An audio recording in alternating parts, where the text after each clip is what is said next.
I want to stand on the existing protocols because of the lack of time. First of all, I want to thank the Dean and the law school for this wonderful program that you have organized. And then secondly, to acknowledge my own junior brother and friend, Senyo Hosi, for a very incisive lecture. When he acknowledged the fact that he is not a lawyer and that, was almost apologizing for taking the stage to talk about something that lawyers ordinarily talk about. I was wondering whether or not he'll be able to, do justice to the topic. But I'm sure he's done far better than most lawyers who have done on this matter. I was a bit jealous of him sitting down and listening to him because he had a license to say a lot of things that I'm not allowed to say, Dean. Of course, you all know that I have gotten into trouble lately for criticizing certain state institutions, whose name I would not mention. As announced, I am the representative of the Honorable Minority Leader, who is out of the country due to circumstances beyond his control. He couldn't attend, and he's asked me to represent him. When his secretary reached out to me yesterday, I decided to prepare some formal speaking points, remarks. And so I want to take the opportunity to formally make those remarks, and then also to comment on some of the issues that have been raised by Senyo. So my formal remarks, fellow countrymen and women, of course, that is from Jerry John Rawlings, the one who bequeathed the Constitution to us. That's his biggest legacy. Greetings from the indefatigable Honorable Haruna Idrisu, leader of the minority in Parliament. Due to circumstances beyond his control, he is unable to join us today for this Constitution Day lecture and has delegated me to represent him here and to make these remarks on his behalf. However, these are not his own prepared remarks, and I wish to indicate that I take full responsibility for anything that I say here that might in any shape or form offend any person hearing it. I must commend the UPSA Law School for providing the platform for us to think about and deliberate on the topic of how to avoid the impending death of our Constitution. Considering the toxic political environment in which we live, this is a topic worth ruminating on. Let me say that in every country and within every political system, there are always existential threats to the survival of the system, and that every society has devised ways and means by which these threats are managed, attenuated, or eliminated altogether. To give but one example, the Americans introduced the concept of judicial review of executive and legislative action into their constitutional system as a way to ensure against a reversion to authoritarian rule.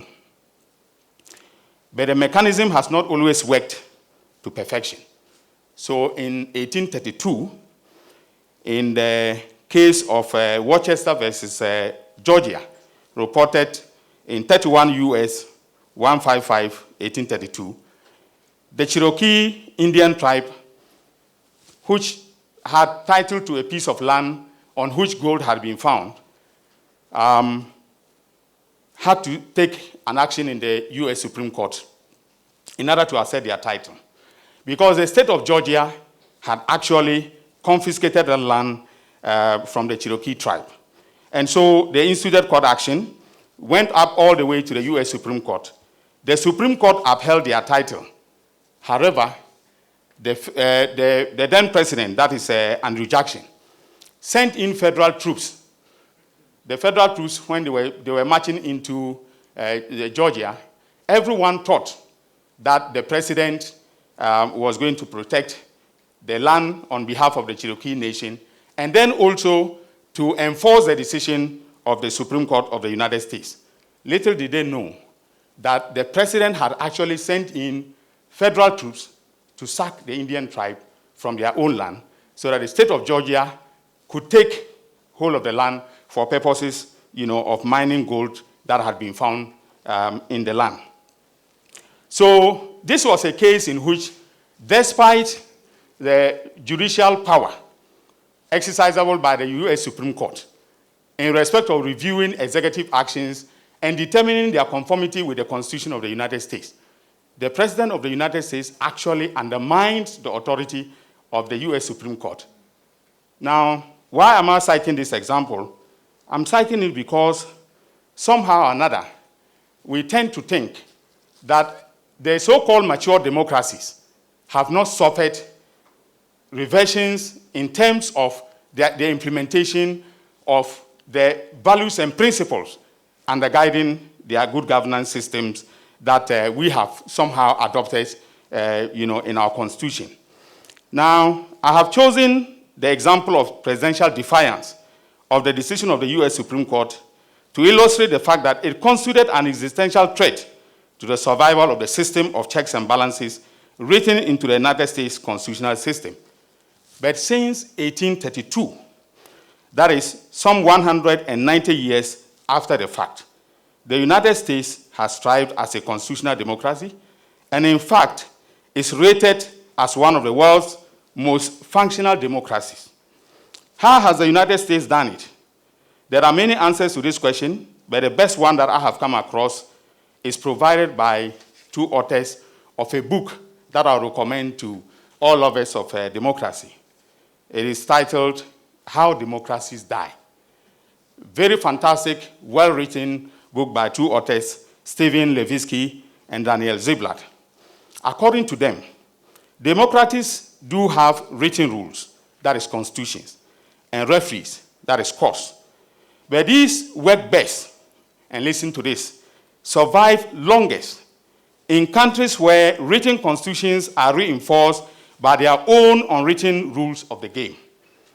These rules are norms that serve as the soft guardrails of democracy, preventing day-to-day political competition from devolving into no-holds-barred conflict.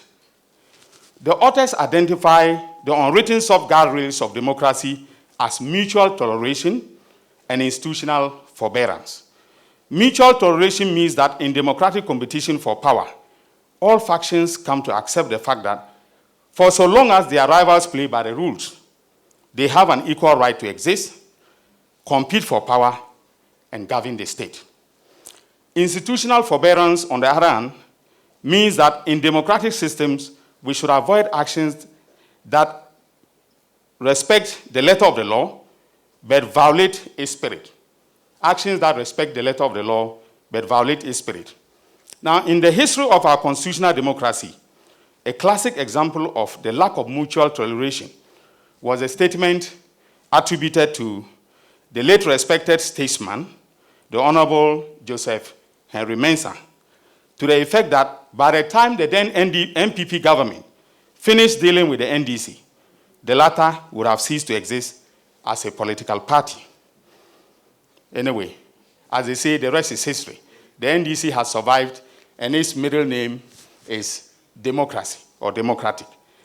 And excuse my lopsided examples, the best example of lack of institutional forbearance is the closure by the National Communications Authority of radio stations on grounds of non-compliance with the law, despite widespread public agreement that the spirit of the law was being violated. I'm sure every lawyer worth his salt will agree that the radio stations that were closed, or most of them, violated the NCA Act, that they did not comply with the letter of the law. But in terms of the spirit of the law, that was, in terms of the spirit of the law, in the context of media freedom, it was thought that the NCA would have tolerated and then repaired the situation so that these radio stations would, help in pushing the boundaries of our media freedom. The phrase impending death, in my view, is ominous in many respects. It implies that the death of our Constitution is imminent and that the existential threats to the survival of our constitutional democracy are capable of verification. In other words, we can, as a society, identify and deal with the clear and present dangers militating against the survival of our Constitution as a fundamental law of democratic politics in our country. I am sure on this issue, there are as many views of the cathedral as there are citizens. However, in addition to the two unwritten norms stated above, the absence of which may threaten to derail our democracy, I would add the absence of civil disagreement in democratic debate within the public sphere generally and in Parliament in particular as a significant threat to our constitutional democracy. Each side of the political divide, that is NDC and MPP, must have respect for the other side, even when disagreeing vehemently on matters concerning our respective conceptions of the national interest. The lack of respect for views of our political opponents can degenerate into a no-holds-barred conflict that would amount to an existential threat to the democratic survival of our country. Ladies and gentlemen, I'm under no illusion that the existential threats identified by Senyor Hosi, that is corruption, poverty in the system, as well as the lack of equity in resource distribution, may not scupper our efforts in building a robust constitutional democracy. But I'm cautiously optimistic that our constitutional system will survive for many more years to come. That's the end of my prepared remarks. Now, to whatever we've heard this morning, my position is that the problem is not in the Constitution. It is in our nature. It is in our political culture. And the reference to Tufo and Attorney General is really very interesting because SOA JSC, as it then was, referred to the Constitution as a living document. That was a metaphor. It was not meant to be taken literally. The Constitution doesn't breathe, it does not walk, it doesn't eat, it doesn't drink water. But when SOA referred to it as a living organism, he was referring to the fact that the Constitution lives in and through us, the citizens. And threats to its survival will come from two sources: governmental action, that is inimical to the growth and development of the Constitution, as well as either lack of citizen responsiveness or action in respect of breaches to the Constitution by those invested with public power. Now, in terms of governmental action, I want to give just a few examples. Let us take the question of separation of powers that Senyor Hosi dealt with so ably. In the case of Youngstown Sheet and Sawyer, that is a U.S. Supreme Court case again, Justice Jackson eloquently said that the Constitution diffuses power, the better to secure liberty. And it contemplates that the dispersed powers will coalesce into a workable government. Okay? Now, when you have a situation where the executive branch of government is perceived, either rightly or wrongly, to be powerful, yet the Constitution itself provides for checks and balances. So take the mineral sector. There's a lot of galamsey and illegal mining going on because the youth have no jobs and they have to find a source of living. Now take the fact that for mineral agreements, they are supposed to be brought to Parliament under Article 267 for approval.